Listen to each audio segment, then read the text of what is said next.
Seiring dengan masa pandemi COVID-19 di Indonesia, masyarakat berlomba menemukan bahan herbal untuk meningkatkan imunitas tubuh. Kekayaan herbal asli Indonesia yang berlimpah banyak memunculkan wacana aneka bahan herbal untuk meningkatkan imunitas tubuh. Sebut saja jahe, temulawak, dan kencur yang konon dapat menghalau aneka jenis gangguan penyakit. Dalam Hidup Sehat Plus kali ini kami menghadirkan daun jintan. Daun jintan banyak tumbuh di negara tropis. Tidak hanya dikenal sebagai penyedap masakan, daun jintan juga menjadi salah satu tanaman obat tradisional yang cukup populer. Di masa pandemi ini, daun jintan banyak dikonsumsi untuk meningkatkan imunitas tubuh. Benarkah itu mitos atau fakta ya? Di segmen kali ini, ahli herbal Dr. Tania Ingrid akan menjawab 7 mitos yang banyak beredar di masyarakat. Apa saja ya? Yuk kita simak! Ini adalah daun jinten. Daun jinten ini beda tanaman loh ya dengan rempah-rempah yang namanya jinten.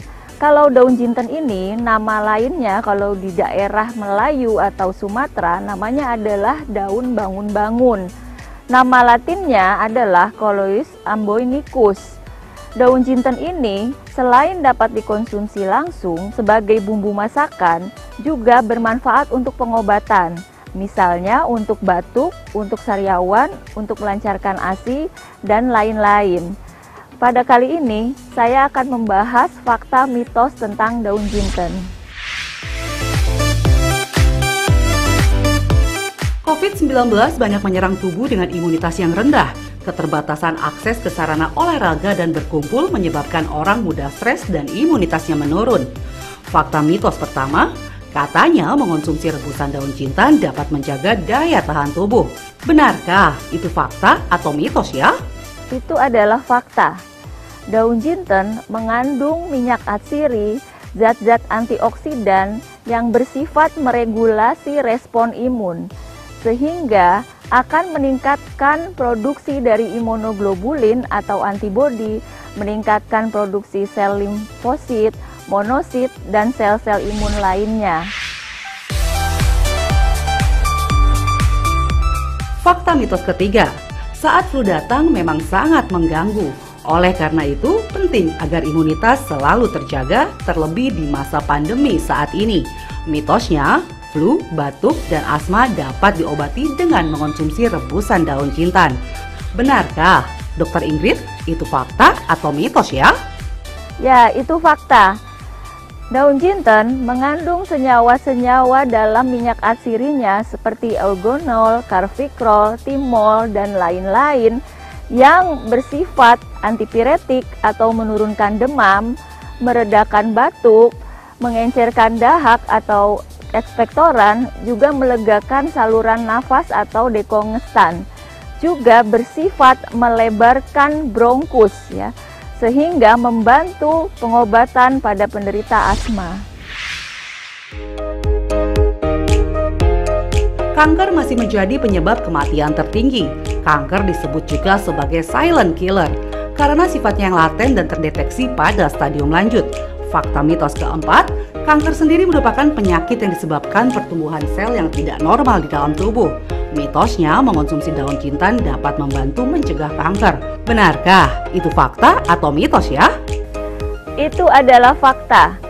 Daun jinten mengandung senyawa-senyawa yang bersifat antioksidan, bersifat anti kanker atau mencegah tumbuhnya sel kanker, serta bersifat anti proliferasi, yaitu mencegah atau menghambat daripada pertumbuhan sel kanker.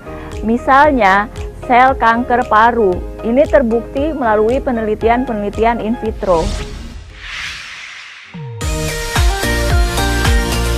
Fakta mitos kelima, konsumsi rebusan daun jintan dapat menyebabkan diare. Tapi itu fakta atau mitos ya?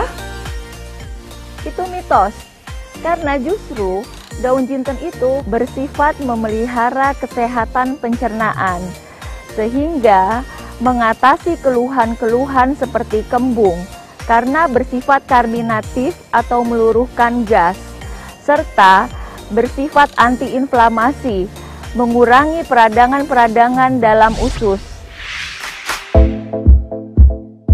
Fakta mitos keenam, ginjal merupakan salah satu organ tubuh yang vital. Ginjal berfungsi untuk menyaring racun di dalam tubuh. Saat ginjal Anda sudah tidak dapat berfungsi dengan baik, tentu akan berakibat fatal bagi kesehatan tubuh Anda. Nah, mitosnya daun jintan baik dikonsumsi untuk kesehatan ginjal. Itu fakta atau mitos ya? Itu adalah fakta. Daun jinten bersifat diuretik, yaitu melancarkan pengeluaran air seni, sehingga akan membantu mengeluarkan toksin-toksin dari dalam tubuh, serta mengeluarkan kelebihan daripada lemak dan garam dari dalam tubuh.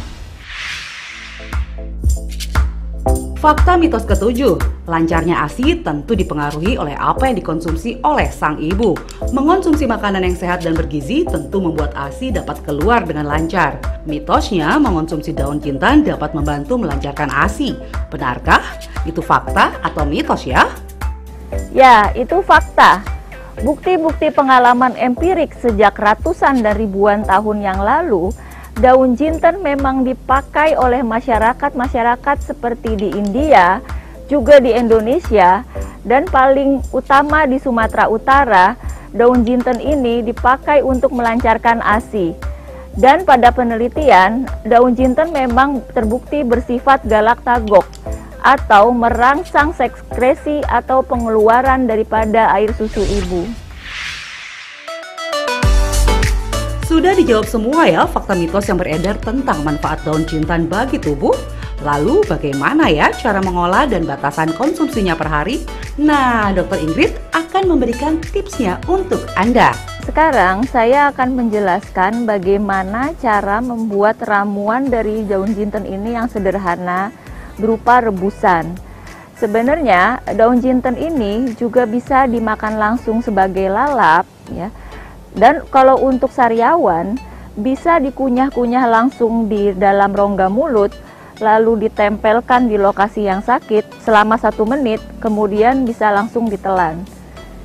Selain daripada daun jinten ini, ada daun-daun lain yang juga bersifat meningkatkan imunitas.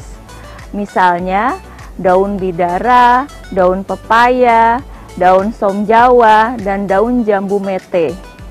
Sebagian besar memang bisa diolah dengan cara merebus, tetapi bisa juga ada beberapa yang dimakan langsung sebagai lalap.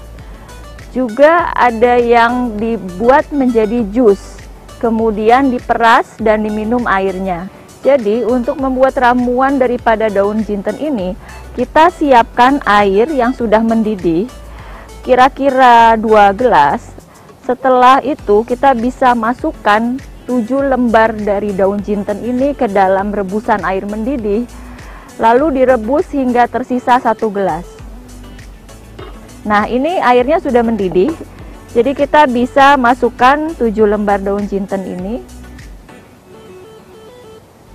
Boleh lebih sampai maksimum 10 lembar daun ya, minimum 5.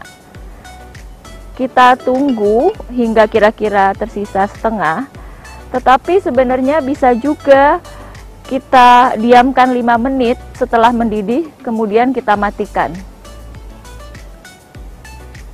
Nah, ini sudah saya tuang ramuan daun jintennya ke dalam cangkir.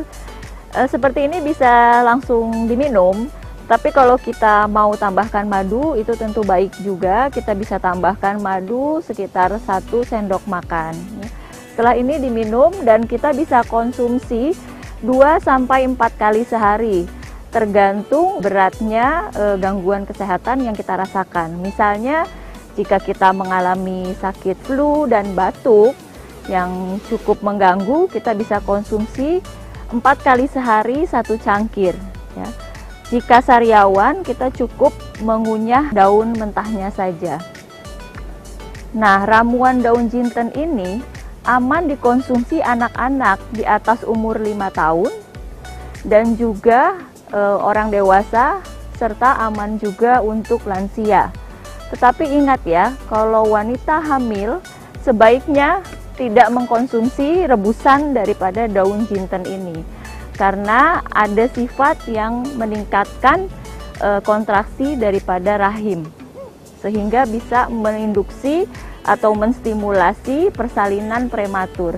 Jadi untuk ibu hamil hindari, cukup makan daunnya saja sebagai lalap. Tetapi kalau untuk ibu menyusui, ini sangat baik untuk meningkatkan produksi air susu ibu.